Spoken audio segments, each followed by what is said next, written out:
모세 이전에는 하나님의 말씀이 어떠한 형태로 왔는지 우리가 알아야 됩니다. 모세 이전에는 하나님께서 사람에게 하나님의 뜻을 알리실 때 그 사람이 들을 수 있는 음성으로 지각할 수 있도록, 인지할 수 있도록 하나님의 뜻을 계시해 주셨습니다. 우리가 창세기부터 창세기, 출애굽기, 신명기, 민수기 이 5권을 모세 오경이라고 해요. 모세. 왜 그러냐면 모세가 하나님의 계시로 그 5권을 썼기 때문에. 그러니까 그 이전에는 모세가 이 말씀을 쓰기 이전에는 지금 이 창세기 말씀도 누가 썼습니까? 하나님의 성령께서 모세에게 기록하라고 해서 지금 이 말씀이 기록된 거란 말이에요. 그러니까 아브라함이 우리가 아까 12장 1절에 여호와께서 아브라함에게 말씀하셨다 했을 때 이 말씀을 어떻게 하셨을까? 그건 단순해요. 아브라함의 귀에 들리게 진짜 말씀하시는 거예요. 그러니까 그때는 하나님의 계시의 수단으로 그렇게 한 거예요. 그러나 모세가 모세 오경을 기록한 이후부터 이제 그 이후부터 하나님께서 어떻게 하시냐면은 하나님의 뜻을 알리는 방식이 뭐냐, 이제 선지자를 통해서 예언자를 통해서지만 그것이 필요한 말씀을 기록되게 하셨단 말이에요. 기록되게. 그러니까 우리가 이 성경에는 사실 복음서에도 그렇지만 사실은 기록되지 아니한 거예요. 그러니까 하나님께서 분명히 행하신 역사와 이적과 능력과 많은 말씀이 있었을 것인데 기록되지 않은 게 굉장히 많은 거예요. 그러나 성령께서 필요한 것만, 영감된 말씀을 필요한 것만 우리에게 주신 거예요. 그러니까 지금 아브라함에게 말씀하셨다. 너는 내 땅, 내 친족, 내 아버지 집에서 떠나 내가 너에게 보여줄 땅으로 가거라. 아브라함은 하나님의 계시를 우리처럼 이렇게 기록된 말씀의 형태로 받지를 못했어요. 그때는. 그것은 한참 지난 뒤에 누가 태어나서? 모세가 태어나서 모세가 성령으로 인하여 이제 이 말씀을 기록한 거예요. 그래서 창세기 1장 1절부터 그 신명기 그 모세오경 전체를 모세가 기록한 거란 말이에요. 모세. 그래서 모세오경이라고 하는 거예요. 자유주의 신학자들은 이 편집설이다, 문서설이다 해가지고 모세오경이 모세가 지은 것이 아니고 이런 다양한 이론을 내놓아요. 그러나 우리는 이 말씀이 모세를 통해서 하나님께서 기록하셨다고 하는 것을 정확하게 믿는 그게 가장 성경적인 믿음입니다. 그래서 오늘날에는 우리가 하나님의 말씀 외에 다른 수단을 구하면 안 돼. 그러니까 우리가 쓸데없이 음성을 들려주세요. 꿈을 보여주세요. 체험을 하게 해주세요. 이런 거는 좋은 게 아니에요. 왜? 우리에게 주어진 이미 기록된 말씀이 있단 말이에요. 그럼 이 말씀이 있으면은 하나님의 뜻이 어디에 다 기록되어 있습니까? 성경에 기록되어 있단 말이에요. 우리가 성경에 기록되어 있는데 굳이 다른데 하나님 앞에 또 다른 뜻을 알려달라고 할 필요가 뭐가 있겠습니까? 그럴 필요가 그런 것을 없애기 위해서 하나님께서 말씀을 주셨단 말이에요. 그렇지 않다면은 오늘날에도 우리에게 하나님께서 마치 모세 아브라함에게 주셨던 것처럼 그 즉시 우리가 묻고 답하고 아마 이런 식으로 했을 거란 말이에요. 그러니까 여러분이 창세기 구약부터 신약까지 쭉 읽어보면 알겠지만은 뭐가 있냐면은 예수님이 승천하시고 난 이후에는 이적과 기적이 상당히 확 줄어버려요. 사도행전에서 잠깐 나타나다가 바울이 활동하는 그 주 시기에는 어떤 이적과 기적이 별로 없어요. 한번 보면 알아요. 주로 뭘 통해서 줬습니까? 하나님께서 하나님의 뜻을 바울을 통해서, 바울 서신 같은 경우 바울을 통해서, 또 베드로 사도를 통해서, 아니 요한 사도를 통해서 말씀으로 기록하여 해가지고 그것으로 이제 우리에게 주신 것이라는 거예요. 그러니까 오늘날 신학교회는 자, 사절을 보니까 아브라함이 여호와께서 자기에게 말씀하신 대로 그러니까 아브라함에게는 하나님께서 분명히 말씀으로 그가 들리는 그가 하나님께서 사람을 창조했으니까 하나님이 그거 못하겠어요? 아브라함이 알아듣게 말 못하겠어요? 그런 식으로 했지만은 지금 우리는 그럴 필요가 없어요. 말씀이 있다. 이 성경의 말씀이 있으니까 이 성경의 말씀에 따라서 우리가 지시를 받으면 되는 것이지, 이 성경의 말씀 말고 또 다른 어떤 신기하고 어떤 체험적이고 이런 걸 추구하게 되면 분명히 오류에 빠집니다. 거기에 반드시 마귀가 역사합니다. 마귀는, 사단은 항상 기록된 성경의 말씀을 어떻게 하면 왜곡시킬까? 어떻게 하면 이거를 변개시킬까? 어떻게 하면 이것을 사람들이 오해하게 할까? 잘못 알게 할까? 마귀는 오직 여기에만 신경 씁니다. 여기에만. 그러니까 지금 시대 교회를 보면은 이 성경의 말씀대로 설교도 안 하죠. 성경의 말씀대로 목회를 안 하죠. 또 신자들도 성경의 말씀대로 믿질 않죠.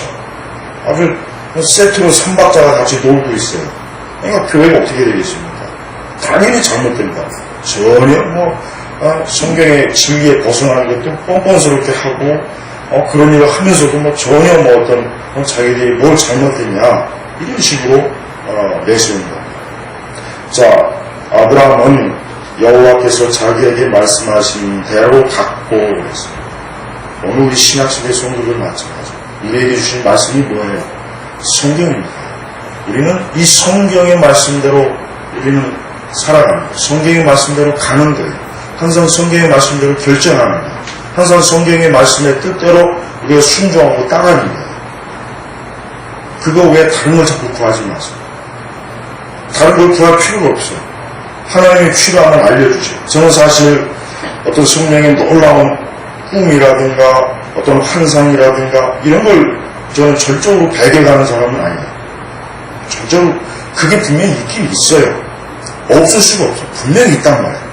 그러나 우리가 1차적으로 중요한 것은 하나님께서 일반적인 역사, 우리 신앙의 99.9%는 말씀을 통해서 역사하시지 기록된 말씀이 아닌 다른 하나님의 어떤 초자연적인 어떤 역사는 그건 하나님의 주권적으로 임의로 하시는 거죠.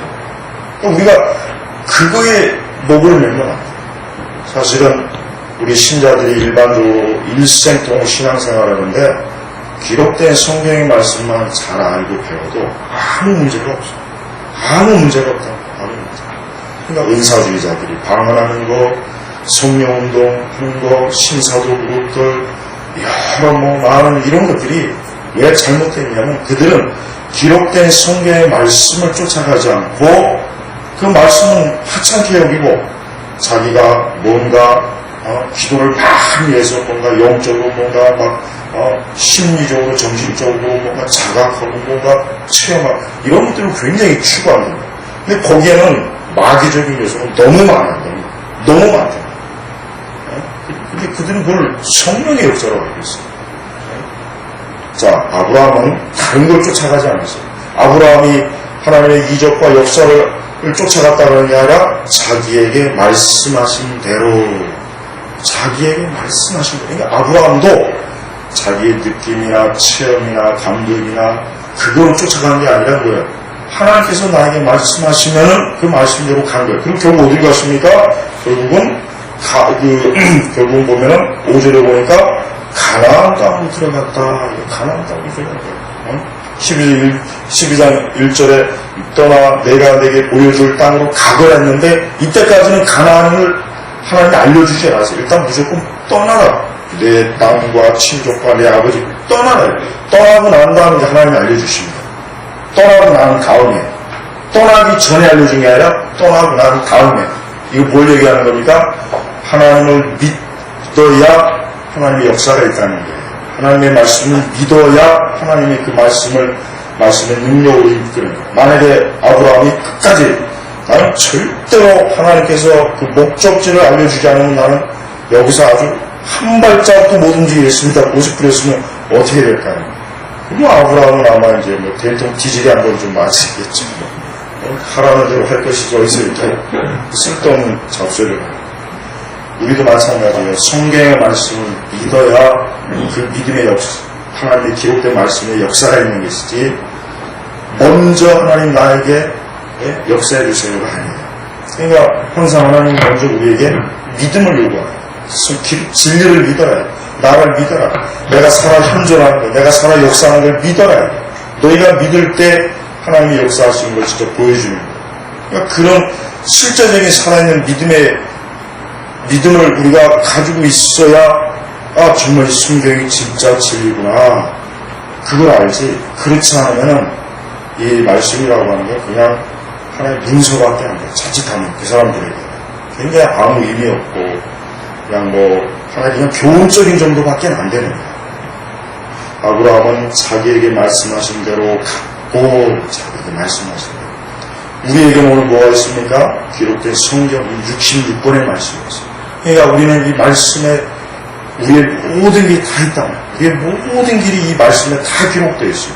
우리가 말씀을 자세히 안 보고 관심이 없고 배우기 싫어하고 말씀의 그대로 통찰력을 얻기 싫어하고 그래서 문제지 말씀이 부족한 게 아니에요.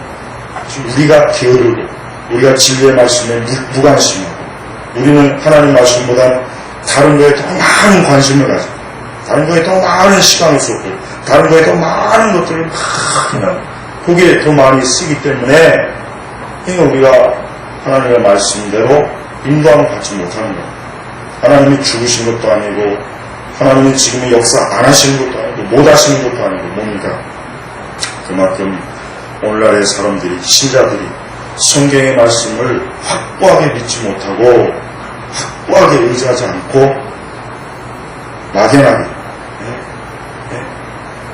나아가기 때문에 그들 스스로 그 신앙의 확신도 없고 어떤 분명한 인격적인 하나님도 모르고 그런 것이에요. 자, 이들이 그래서 아브라함은 하나님께서 말씀하신 대로 진짜 그의 모든 기반을 다 떠났어요. 이제 하나님 외에는 믿을 수 있는 실체 아무것도 없어요. 그런 다음에 이제 가나안으로 들어갔는데 가나안으로 들어가서 하나님께서 그에게 또 이전에 12장 1절에 주셨던 것보다 조금 더 계시를 더 자세하게 주셔요. 그러니까 하나님의 말씀은 점진적이에요. 한꺼번에 그냥 확 주는 것이 아니라 한 걸음 하나하나 주시고 우리가 하나님 말씀에 처음에는 말씀을 믿을 때 굉장히 두렵고 정말 이 말씀이 대로 될까 이 말씀이 대로 정말 하나님이 약속하신 대로 이루어질까 그렇지만 그러나 그 한 걸음 믿음을 가지고 말씀을 붙잡으면 그 말씀의 길이 점점 열어진단 말이에요. 그러니까 하나님께서 이번에 뭐라고 했습니까? 17절에 보니까 더 자세하게 계시해 주셨죠? 여호와께서 아브라함에게 나타나셔서 말씀하시기를 내가 이 땅을 내 후손에게 주겠다 하셨고 내가 이 땅을 내 후손에게 주겠다. 예? 하나님께서 12장 1절 2절보다 더 구체적이잖아요. 더 구체적인 약속을 주신 거예요. 내 후손에게 이 땅, 가나안 땅을 주신 거예요. 예? 여러분 지금 저 팔레스타인, 중동의 이스라엘 보면은 항상 분쟁이 많잖아요. 마지막 아마겟돈 전쟁이 저기에서 난단 말이에요. 아마겟돈, 무기또 골짜기에서. 그러니까 마지막 세계 전쟁은 저기서 나야죠. 중동 지방에서 난다. 그건 분명한 사실이에요. 근데 이 이스라엘 백성들은 그 주변에 1억이 넘는 아람 민족, 이스라엘은 해봐 600만 밖에 안 돼요. 그 유대 지역. 미국에 500만 있고, 나머지 전 세계에 한 100만이 흩어져 있고. 그러니까 그 1억이나 되는 아랍, 중동, 이 사람들하고, 이 유대인들하고 영토 전쟁이 항상 있다. 그래서 우리가 1960년대 6.1 전쟁도 그렇고, 또 3차 중동 전쟁도 그렇고, 항상 중동 사람들의 목표는 뭐냐? 저놈의 이스라엘을, 저 지중해 바다로 그냥 완전히 다 쓸어버리는 게 목적. 그러니까 이스라엘은 항상 그들로부터 방어하는 거야. 그러나 이스라엘 백성들이 궁극적으로 그 땅을 왜 자기들의 것이라고 하냐면 바로 이 말씀. 하나님이 우리에게 주셨다. 지금 아브라함이 약속하잖아. 그들은 유대인들의 그 궁극적인 믿음은 하나님께서 우리 민족을 선택했고 이 가나안 땅을 우리에게 줬다. 이게 유대 정통파들의 믿음이란 거예요. 그러니까 그 사람들은 요지부동이에요. 뭐 유엔에서 암만 떠들어봐야 뭐 미국에서 암만 떠들어봐야 쓸데없고 하나님이 우리에게 주셨다. 이게 유대 정통파들의 믿음이에요. 하나님께서 어쨌든 그 아브라함의 언약의 씨를 약속한 그 약속을 지켜요. 비록 저들이 메시아를 거부했지만, 그러니까 지금도 1945년, 48년도인가 거의 2000년 가까이 그냥 막 유랑하던 그 민족이 거기다가 국가를 다시 회복했잖아요. 그게 사람의 힘으로 되는 게 아니라는 거예요. 하나님이 약속한 거예요. 하나님께서 내가 이 땅을 내 후손에게 주겠다. 진짜 이 약속이 언제 이루어졌습니까? 이 약속이 결국은 다윗 시대, 아니지 모세 이후에 이제 그들이 가나안으로 가서 그 땅을 정복하잖아요. 정복 전쟁을 일으킨 다음에 거기 그 땅에서 이제 자기들이 토를 잡고 사는 거예요. 그러다가 이제 남유다 북이스라엘 이것들이 막 우상 숭배하는 것 때문에 하나님께서 나라를 두 개를 찢어버렸어요. 근데 이것들이 또 정신 못 차리고 우상 숭배하니까 하나님께서 아예 그냥 이방민족 바벨론, 메데, 바사, 그리스, 로마 뿔뿔이 그냥 다 찢어버리겠어요. 아주 완전히 그냥 아주 그 땅을 아주 그냥 다 이방 민족들이 점령하겠다. 그래도 하나님은 자기 백성을 사랑하기 때문에 하나님께서 아브라함에게 약속한 언약의 씨 예수님을 결국은 보내주셨다. 그러나 예수님은 오셨지만 역시 예수님도 거부합니다. 예수님도 거부해가지고 예수님을 십자가에서 죽이잖아요. 유대인들이 죽인 거예요. 유대인들. 그래서 하나님께서 어떻게 합니까? 주 70년에 로마의 디도 장군을 통해서 진짜 돌 위에 돌 하나 남지 않게 싹 쓸어버려서 싹. 그 뒤부터 이제 2000년 가까이 1900년대 들어오기까지 어때요? 유랑민족이에요. 유랑민족. 자, 하나님께서는 내가 이 땅을 내 후손에게 주겠다. 아브라함에게 약속합니다. 여러분, 하나님은 우리에게 어떠한 땅을 약속하셨습니까? 천국을 약속했어요. 하나님께서는 우리에게 영적 가나안, 어디요? 하나님의 나라, 천국을 우리에게 약속했어요. 그러니까 우리는, 성도는 그 천국을 확신해야 돼요. 그 천국을 어때요? 확고하게 믿어요. 그러니까 성도들은 이 땅에서 어때요? 나에게는 하나님이 약속하신 약속의 땅이 있다. 어떠한 땅? 나에게 천국이 있다. 그러니까 성도들은 바울이 말하는 것처럼 우리는 하나님 나라의 시민이에요. 이 땅이 아니라.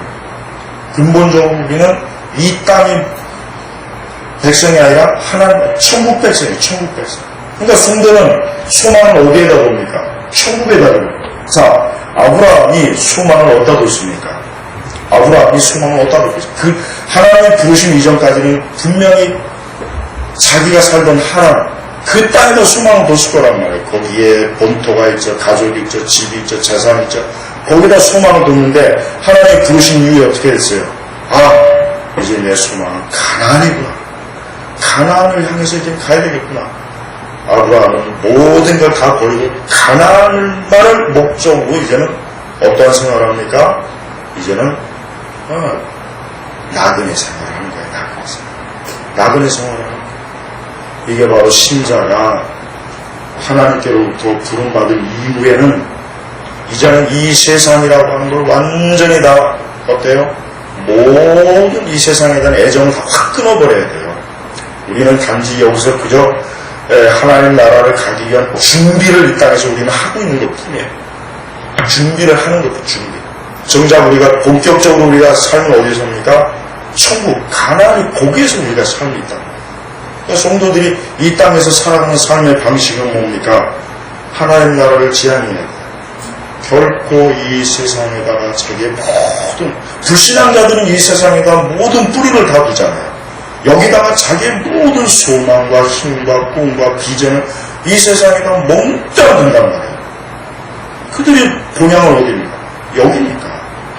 그러나 성도 그리스도인들, 아브라함처럼 부름받은 이후에, 그가 그리스도인으로 부름받은 이후에는 가나안을 향해서 지금 갑니다. 나그네야, 나그네. 하나님 나라를 향해 가는 나그네. 그러니까 우리는 하나님 나라를 향해 지금 한 걸음 한 걸음 가는 거룩한 순례자, 철로역정에 나오는 그 기독도, 그 크리스찬과 똑같은 거예요. 근데 그 과정이 가나안으로 그 천국을 가는 과정이 쉽지가 않죠. 많은 시험. 근데 우리가 이제 아브라함의 생애를 보면 알지만 아브라함도 얼마나 이제 10절 이유, 내일 아침에 할 거지만 10절 이유는 뭐예요? 이 아브라함이 어리석게 어디로 내려갔어요? 애굽으로 내려갔다가 된통 거기서 망신당하고 욕을 당하고. 아브라함도 믿음이 약해서 아직 가나안에 있어야 됩니다. 그럼 하나님이 다 먹이시고 입히시고 살리는데 가나안에 기근이 되니까 굶어 죽을까봐 애굽을 풍성하니까 애굽을 내려가고 그러다 애굽에서 아주 완전히 그냥 아주 부인도 빼앗겨서 망신당했고 이방왕한테도 망신당했고 아주 그냥 아브라함이 이 체면이 말이 아니었어요. 그러니까 성도가 또다시 옛 세상 애국으로 내려가면 성도는 하여튼 대망신당하는 거예요. 아주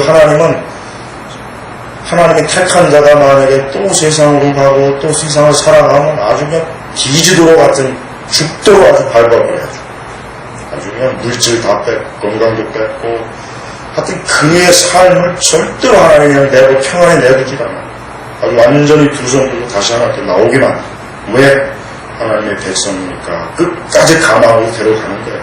모세가 그 이스라엘 백성들이 지긋지긋하게 말도 안 듣고 속을 새기지만 모세는 결국 그들을 끝까지 여호수아에게 인계할 때까지 예수 그리스도께 인계할 때까지 그들을 책임지잖아요. 바로 그거란 말이에요. 그러니까 여러분 우리 성도들은 어떤 일이 있어도 애국을 살아가면 안 돼요. 어떤 일이 있어도 우리는 가나안으로 향해야지 가나안으로 향하는 그 여정 중에 유혹, 위혹, 아주 오만 가지 그 죄악들, 사단이 다양한 걸 가지고 우리를 유혹할 때 조금이라도 만약에 뒤로 돌아보면 로세 아내처럼 뒤로 돌아보면 어떻게 됩니까? 로세 아내처럼 소금 기둥이 되는 거예요. 로세 아내가 뒤를 돌아보지 말고 가라고 했는데 이 여편네가 그 기다림에 아마 보석을 놓은 건지 뭘 놓은 건지 뒤를 왜 돌아봐 쓸데없이 왜 빨리 가야지. 돌아보지 말랬으면 돌아보지 말지. 하여튼 결국 돌아보다가 소금 기둥이 해가지고 그대로. 그건 뭐예요? 성도가 장망성 이 세상을 돌아보지 말라는 거예요. 세상 애착을 갖지 말라는 거예요. 우리가 지금 가정을 이루고 자녀를 키우고 사업을 하고 돈을 벌고 이 모든 것도 가나안을 가기 위한 하나의 여정에 불과한 것이 그 자체가 목적이 아니란 말이에요. 그 자체가 그러나 세상 사람들은 그 자체가 목적이에요. 돈 버는 게 목적이고 자식 잘 키우는 게 목적이고 자기들이 잘 먹고 잘 살고 그게 그들의 자체가 목적이란 말이에요. 그 사람들은 거기에 소망이 있으니까. 그러나 성도는 그거는 그냥 목적이 아니라 그냥 수단에 불과한 거예요. 수단에 불과한 거예요. 우리 성도는 어떤 일이 있어도 가나안에서 조금이라도 눈을 돌려서 다른 데로 만약에 살 길을 서면 하여튼 하나님은 절대로 가만 놔두지 않아요. 그걸 반드시 알아야 돼요. 실제로 보니까 아브라함은 여호와께서 아브라함에게 나타나서 말씀하시기를 내가 이 땅을 내 후손에게 주겠다 하셨고 아브라함이 자기에게 나타나신 여호와를 위하여 그곳에 제단을 쌓았다. 그다음 8절에도 뭐라고 했습니까? 그가 거기를 여호와를 위하여 제단을 쌓고 여호와의 이름을 불렀다. 이때서야 이제 하나님께서 아브라함에게 하나님의 이름 여호와를 계시한 거예요. 그 전까지는 하나님 아브라함은 몰랐어요. 도대체 이분이 누구신가? 누군데 나를 불러서 이 고향을 떠나라고 가나안을 가라고 누군가 했는데 이때서야 비로소 하나님께서 여호와 아브라함에게 당신을 계시하십니다. 그래서 이제 아브라함이 어떻게 합니까? 제단을 쌓았다. 하나님께 뭡니까? 경배하는 예배를 올려요. 근데 아브라함의 특징은 가는 곳마다 하나님께 제단을 쌓았어요. 하나님께 가는 곳마다 하나님을 예배하는 거예요. 우리 신자들의 삶은 일생토록 하나님께 예배하는 거예요. 우리 신자에게는 예배가 그래서 중요한 것입니다. 예배를 많이 드린 게 아니에요. 여러분, 새벽 예배, 지난번에 어떤 분이 전화를 했는데, 여기는 왜 새벽 예배하고 금요 예배가 없냐, 이상한 데 아니냐, 그래서, 그런 얘기를 하시더라고요. 제가 이해는 가는데, 그런 예배 드리려면은, 우리 교회 말고 다른 교회 가시라고. 주변에 교회 많으니까, 거기 새벽 예배다 금요 예배 하니까, 그쪽으로 가시면 될 거라고. 이렇게 얘기했거든요, 이렇게만. 자, 여러분, 우리나라 교회의 가장 큰 문제는 뭐냐면, 너무 예배가 많아요. 어떤 분이 예배 많은 게 뭐가 잘못이냐, 예배가 중요하다고 실컷 떠들어놓고. 근데 너무 예배가 많기 때문에 어떠한 나쁜 게 생겼냐면 예배를 너무 소홀히 해요. 예배를 너무 하찮게 해요. 항상 있는 예배라는 생각을 갖고 있는 거예요. 그러니까 중요하게 여기질 않아요. 그러니까 하나님께 드린 예배 건성건성들. 새벽 예배, 금요 예배, 구역 예배, 뭔 예배. 그러니까 그들이 과연 예배라고 하는 게 얼마나 귀한 것인지 모르고 그냥 예배가 너무 흔해 빠져.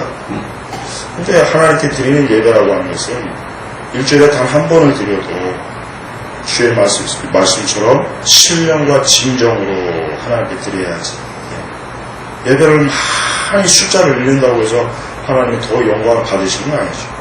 그럴 것 같으면 밤낮으로 예배하지 어디 다 때려치우고 그걸 하나님이 원하는 건 아니에요. 신자는 주일 성수만 잘해도 돼요. 주일 성수만 돼요. 성경에도 나머지 6일 동안 힘써 일하라 그랬단 말이에요. 힘써 일해라. 가정에서, 직장에서. 그러나 주일, 이날은 주의 날, 내 날이란 말이에요. 이 날은 너희가 나에게 예배하는 날을 내게 그 날을 바쳐라. 왜 우리가 그 말씀을 왜 우리가 왜곡하냐는 말이에요. 주중에 왜 우리가 쓸데없이 자꾸 교회에 와서 뭐하라, 무슨 목장, 어쩌고 그 짓을 왜 하냔 말이에요. 그 짓을. 그 시간에 자기 해야 될 일을 잘해야지. 그러니까 우리 사회에서 그리스도인들 하면은 싫어해요. 자기 일 제대로 못하면서 맨날 교회 가서 뭐한다 싫어한단 말이에요. 싫어한다. 그러니까 하나님께서도 6일 동안 힘써 내 일을 하라 그랬어요. 너 일을 하라. 그다음에 주일은 하나님께 드리라는 거예요. 그러니까 주일 성수가 중요한 거예요. 여러분 청교도들이나 이런 사람들이 예배의 중요성을 몰라가지고 우리처럼 새벽 예배를 안 하는 건 아니란 말이에요. 그 대신 우리가 중요한 게 있어요. 항상 제가 얘기하지만 가정 예배를 잘 드려야 해요. 가정 예배. 왜? 자녀들의 신앙을 지키기 위해서는 가정 예배를 매일매일 꼬박꼬박 드려야 돼요. 그러니까 하나님의 우리의 가정이 하나님을 모시고 지금 아브라함도 결국 아브라함이 지금 가나안 나올 때 누굴 끌고 나왔어요? 사례, 조카, 롯, 그 다음에 모은 재산, 거기서 얻은 사람들을 끌고 이 사람들하고 재단을 쌓은 거예요. 이 사람들하고 자기 가족, 종들. 그러니까 우리도 어때요? 우리의 가정에서 항상 가정 예배를 드리는 거예요. 그리고 주일은 예배당에서 온 성도들이 같이 연합해서 하나님의 백성을 같이 교제하고 예배도 드리고 친교를 하고 이게 정상적인 것이지. 주일날 5만 가지 것들을 다 하고 다니는 이런 교회들이 그리고 정자학교들이 열매가 있냐 열매가 무슨 열매가 있겠어? 그저 우리 교회 안에서나 그냥 자기들 이렇게 붙이고 장기주고 별짓 다 하는 그런 아주 썩은 나쁜 열매만 있지 실제적으로 우리 그리스도인들이 무슨 열매가 뭐가 있어요? 세상 사람들이 그리스도인이 열매가 있다고 칭찬하는 거 봤어요? 칭찬하는 거 봤는데 맨날 욕만 바가지로 먹어 바가지. 아까도 오다 보니까 또 여의도 큰 집에 또 사건 또 검색에 이름을 또 떴어. 그 집 구석은 좋은 거로 뜬 게 한 번도 없어 하여튼. 그 집 구석은 이 조씨 집안 여기 조씨 성읍청 한 번도 좋은 일로 뜬 게 없어. 마랑이엘 조영기 목사가 자기 재산의 500억을 불우이웃을 내놔. 이런 뉴스 한 번 뜨면 얼마나 좋겠어요. 어쨌든 한 번도 그런 건 없고 항상 보면 문제. 그러니까 이제 댓글 단 거 보면 아예 그냥 거기는 너무 당연한 거다. 이거 당연한. 이제 댓글도 그래. 딱 댓글을 보면은 거기는 원래 그런 게 아니냐. 뭘 기대하냐. 이런 식의 댓글밖에 안 나왔어. 보세요. 맨날 산기도가 하고 기도하고 별짓 다 하는 조직 구석들이 솔직히 무슨 열매가 있나. 무슨 열매. 좋은 열매는 없고 맨날 나쁜 열매들만 잔뜩 열어가지고 교회가 얼마나 지금 파산지기. 그러니까 무지한 열심히 우리나라 교회를 다 말아먹었어요. 그러니까 쓸데없이 교인들 주중에는 교회 올 필요 없어요. 뭐하러? 집에서나 살아야죠. 집에서나, 가정에서나 살아, 직장에서나 좀 살아, 학교에서나 살아. 거기서 여호와 하나님을 경외하라. 거기서 쓸데없이 교회 오지 말고. 왜 오냐? 막 왜? 자기는 그 자리에서 하나님을 모시고 하나님을 경외하고 하나님의 영광을 드러내야지. 왜? 그 대신 수요 예배는 꼭 와요. 근데 뭐 저는 뭐 수요 예배도 우리 교회는 뭐 한 청년들이 주로 오죠. 한 7, 8, 11살 요 아파트. 근데 뭐 저는 그거는 그렇게 뭐 신경은 안 써요. 그러니까 주일은 항상 성도들이 주일은 꼭 성수하기로 저는 진짜 원해요. 왜? 주일 성수를 잘하는 성도는 절대 하나님께서 그 삶의 위기나 어려움을 닥치지 않아요. 주일 성수 잘하면 하나님께서 항상 그 삶이 평안합니다. 절대 뭐 사고나 어떤 이런 그런 게 별로 없어요. 저도 아주 어릴 때부터 교회를 이제까지 다녔는데 저는 이날까지 뭐 병원이나 응급실이나 뭐 사고나 뼈 부러지고 이런 거 한 번도 없었어요. 근데 물론 이게 자칫 잘못도 뭐 기복주의라 할 텐데 그러질 않아요. 주일 성수를 잘하는 사람 치고 정말 하나님께서 그 삶이 흔들리는 사람은 별로 없어요. 그러니까 주일 성수를 잘하는 거예요. 주일은 내 날에 주의 날이랄지 내 날이 아니라 주의 날이에요. 그러니까 우리가 하나님께 뭐 11조를 드린다, 하나님께 예물 드리는 것처럼 이 날은 주님의 날이기 때문에 주님께 드리는 날이지 내 마음대로 쓰면 안 되는 날이에요. 근데 그걸 내 마음대로 쓰면 어떻게 됩니까? 반드시 하나님의 징계가 와요. 그러니까 주일 성수 안 하는 사람들은 하여튼 언젠가는 꼭 반드시 하나님께서 그거 아주 크게 꼭 물으셔요. 거기에 대한 것을 꼭 하나님이 책망하신다. 그러니까 주일 성수 안 하는 날. 우리 장모님이 어제 엊그제 그러시는데 당신 교회는 장로들 예배도 잘 안 나오고 하여튼 그걸 장로라고 그냥 확 가지고 그냥 역찰로 해갖고 다시는 교회 못 오게 해서 그런 걸 장로로 세워가지고 장로가 돼가지고 주일 성수 안 하면 그게 인간이에요. 그게 그 돼지지 개나 돼지지 어떻게 장로가 돼가지고 주일 성수 안 합니까? 어떻게 그래가지고 장로가 되는지 모르겠어요. 성도는 주일 성수 잘해야 돼요. 왜? 그날은 예배의 날이기 때문에 예배의 날, 예배. 그렇다고 해서 여러분 뭐 주일 성수를 뭐 더 율법적으로는 하지 말아요. 예를 들면 어떤 분이 제일 많이 상담 오는 게 주일날 어떤 일이 있는데 이것 때문에 어떻게 합니까? 공교회 목사님은 절대 안 된다 그래요. 근데 저는 왜? 괜찮다. 왜? 당신이 습관적으로 주일을 빼먹는다면 문제가 정말 있는 거다. 그런데 당신이 정말 피치 못할 일 때문에 주일을 빠지는 건 그건 괜찮다 이거예요. 그건 하나님이 다 아신다 이거 중심. 그러나 주일을 습관적으로 빼먹고 툭 하면 주일 성수 안 하는 사람들은 그건 문제가 많은 거예요. 그 사람들. 정말 그 치명적인 문제. 그러나 1년에 겨우 몇 번 어쩔 수 없이 빠지고 그런 것 가지고 정죄하면 안 되죠. 그런 거 가지고 정죄할 필요가 뭐가 있겠어요. 그 사람이 정말 피치 못할 사정 때문에 빠지는 겁니다. 그런 걸 정죄하면 안 돼요. 그런 건 그게 율법주의라는 거예요. 네? 그런 것까지 괜히 이상하게 만들어버리면 신앙생활 잘 못해요. 잘할 거 같지만 더 못합니다.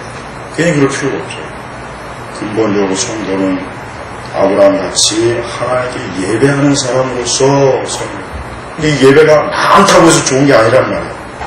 일주일에 단 한 번은 예배를 드려도 바른 성경과 바른 말씀과 바른 하나님을 예배하는 게 중요한 것이지, 거짓 설교와 거짓된 신앙으로 1년 360을 예배드리고 그건 우상숭배만 자꾸 들어갈 뿐이다.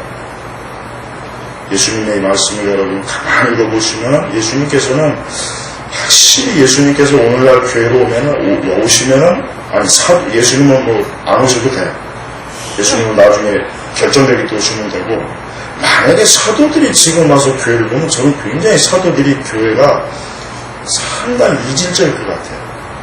아마 이 시대의 교회를 12사도들이 막 쫙 돌아보면 뭔가 모르게 자기들의 그 시대의 교회하고 너무 많이 달라서 이게 진짜 교회인가 아마 그런 생각을 좀 할 것 같아요.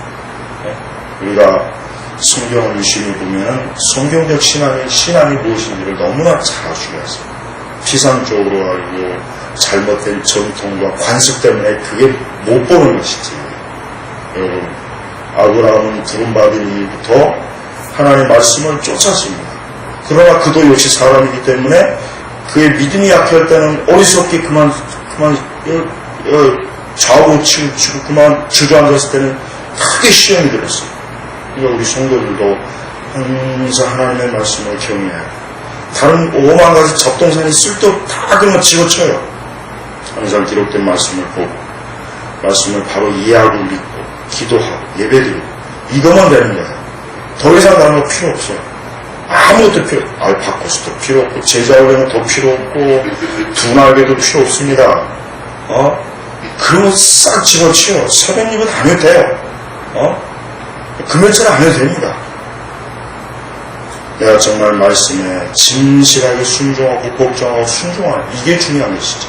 이런 거 안 하고 그런 거 많이 한다고 해서 그게 하나님 기뻐하십니까? 예수님께서 바로 그런 것들이 사두개인들과 바리새인들이 그런 외식을 한다고 해서 책망한다. 그들이 얼마나 철저한데. 하지만 예수님이 그런 걸 칭찬 안 했잖아요. 그런 거 칭찬 안 했다. 오히려 세리와 창리와 이런 자들이 하나님 나라에 들어간다고 그랬어요. 오히려.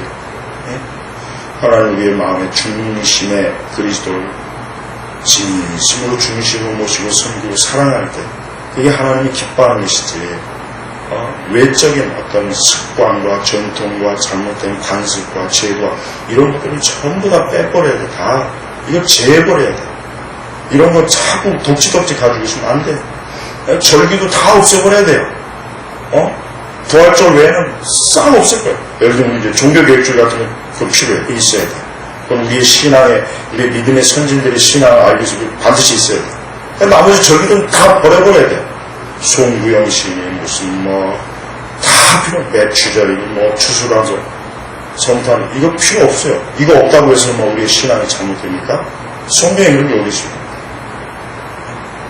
정작 중요한 것 가지고 우리가 벌벌벌 떨어야 되는데 성탄절 안 시킨다고 그래가지고 어떻게 되겠냐고 어떻게 되긴 어떻게 되겠 그냥 실컷 놀면 되지. 진짜 신앙과 가짜 신앙이 지금은 그게 너무 혼잡해져 있어요.